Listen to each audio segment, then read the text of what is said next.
வாங்க, வணக்கம். இன்றைக்கி புடலங்காய் புட்டு செய்யலாம். அதுக்கு கடலைப்பருப்பு 100 கிராம் எடுத்து கழுவி 1 மணி நேரம் ஊற வச்சுடுங்க. புடலங்காவை பொடி பொடியாக நறுக்கி மஞ்சள் உப்புத்தூள் போட்டு பெசரி வச்சுடுங்க. இதுக்கு தேவையானது சோம்பு, மிளகாய், உப்பு போட்டு இந்த கடலைப்பருப்பை இந்த மாதிரி அரைச்சிக்குங்க.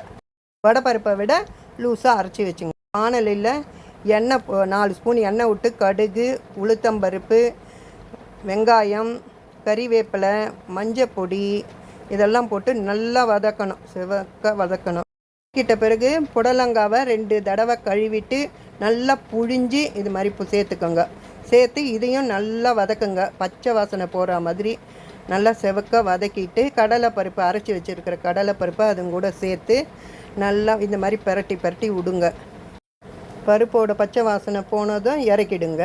என்னோடய ஸ்டைலில் புடலங்காய் புட்டு ரெடி.